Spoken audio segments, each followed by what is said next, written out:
রামগতির সন্ত্রাসীদের মিজানের ধামা বাহিনীকে আগামী 72 ঘন্টার মধ্যে গ্রেফতারের দাবি জানাচ্ছি।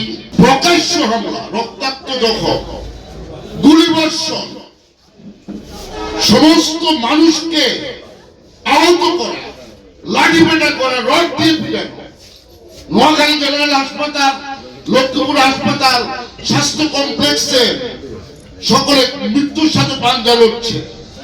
সমস্ত আসামিদেরকে মিজান গ্রুপের ধামা বাহিনী সকল অপরাধীদেরকে 72 ঘন্টার ভিতরে গ্রেফতার করার জন্য আমরা নির্বাচন কমিশন সহ পুলিশ সুপার সহ সংশ্লিষ্ট সকলকে আমরা অনুরোধ করছি, দাবি জানাচ্ছি, যদি অনতিবিলম্বে অপরাধীদেরকে গ্রেফতার করা না হয় তাহলে সুষ্ঠু সুন্দর নির্বাচন শুধু রামগতি এবং লক্ষ্মীপুর জেলা নয়, সারা বাংলাদেশে গণতন্ত্রের কবর রচনা করার জন্য যে এক সন্ত্রাসী দল প্রক্রিয়া শুরু করেছে, ঐক্যবদ্ধ হয়েছে প্রত্যেকটি জায়গায় সন্ত্রাসী দমন করার জন্য, আমি মনে করি এই রামগতির অপরাধীদেরকে দমন করার মধ্য দিয়ে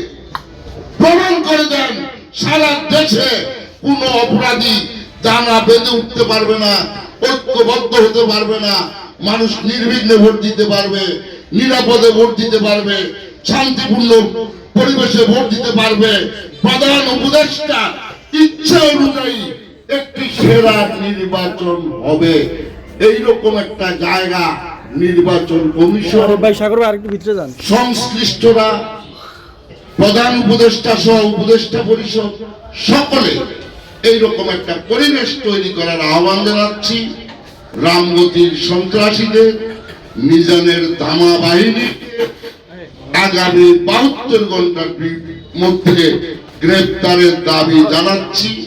লক্ষ্মীপুরকে শান্ত লক্ষ্মীপুর রাখার আহ্বান জানাচ্ছি।